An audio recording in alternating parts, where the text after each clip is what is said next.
ஆண் பெண் சமமா ஒரு பார்ட்டிக்கு போறதெல்லாம் தவறா என்ன? But look what it leads to. If you're very strong and you know your boundaries, you can always come back. அப்படியும் இருக்காங்க. பட் ரொம்ப கம்மிங்க. Sneha Prasanna, they know exactly how to behave. Please அவங்களுக்கு அவார்ட் கொடுங்க யாராவது. ஒரு கெட்ட பழக்கம் இல்ல ரெண்டு பேருக்கும். ஒரு கெட்ட பழக்கத்தை வீட்டுக்குள்ள நுழைய விட்டது கிடையாது. அவங்க வீட்டுல பார்ட்டி நடக்காது பெருசா. இந்த மாதிரி பார்ட்டி கண்டிப்பா கிடையாது. What a wonderful couple they are. குறிப்பா இந்த மாதிரி பார்ட்டி எந்த மாதிரியான நடிகர் நடிகைகள் வீட்டுல அதிகமா நடக்குன்னு சொல்லுங்க. ஏன்னா இப்ப ஸ்ரீகாந்த் நிறைய படங்கள் அவருக்கு இல்லாம இருந்தாரு. அவர் வீட்டுல இது நடக்குது அப்படின்னு சொல்றது ஒரு அதிர்ச்சியா இருக்கு. இது மாதிரி வேற எந்தெந்த செலிபிரிட்டிஸ் வீட்ல எல்லாம் இப்படி ஒரு நைட் பார்ட்டி பண்றாங்க? ஓ, பேர் எதிர்பார்க்கறீங்களா? யார் யார் வீட்டுல அப்படி நடக்குதுன்னு? ஆமா, அப்படி எதுவும் உங்களுக்கு ஏதாவது தெரிஞ்சிருக்கு? நான் சொல்லவே மாட்டேன். It's not my problem. Okay, let them do their drugs and die. நான் சொன்னேன் தனுஷ்ல கொக்கைன் போதையில கடலுக்குள்ள நடந்து செத்துட்டோன்னே சொல்லிருக்கேன். I don't care.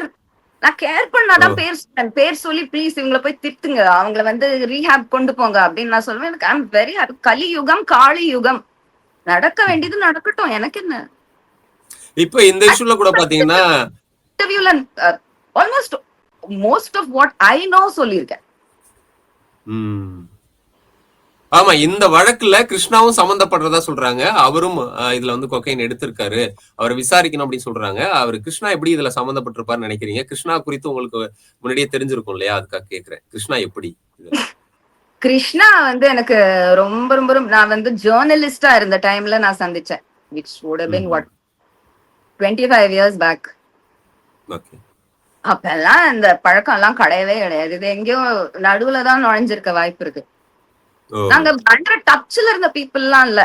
அந்த டைம்ல சந்திச்சேன், அவ்வளவுதான். அப்புறம் எங்கேயாவது ப்ரோக்ராம்ல சந்திக்கும் போது அவ்வளவுதான். ஃப்ரெண்ட் எல்லாம் கிடையாது. அண்ட் அவர் பழக்க வழக்கம் பத்தி எல்லாம் எனக்கு நாலேஜே இல்ல. ஹேங் அவுட் பண்ணது கிடையாது. I think that's a better way of explaining it. நாங்க ஹேங் அவுட்டே பண்ணது கிடையாது. சோ வாய்ப்பு இருக்கு. Like you should start observing your stars. யாரெல்லாம் ஸ்டேஜ்ல டயர்டா இருக்காங்க,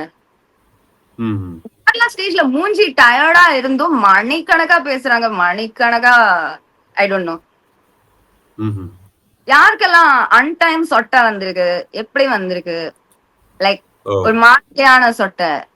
அது வந்து அவங்க ஜிம் போகும்போது ஸ்டெராய்ட்ஸ் சாப்பிட ஆரம்பிச்சு அப்புறம் அதுல இருந்து அப்கிரேட் ஆகி ஜஸ்ட் சும்மா நீங்க சைடு எஃபெக்ட்ஸ் ஆஃப் கோகேன்னு பாருங்க, சைடு எஃபெக்ட்ஸ் ஆஃப் கோகேன் யூசேஜ்னு பாருங்க. அந்த சைடு எஃபெக்ட்ஸ் உங்களோட என்னெல்லாம் ஸ்டார்ஸோட தோற்றத்தோட மேட்ச் ஆகுதுன்னு பாருங்க. இவ்வளவுதான் சொல்ல முடியும்.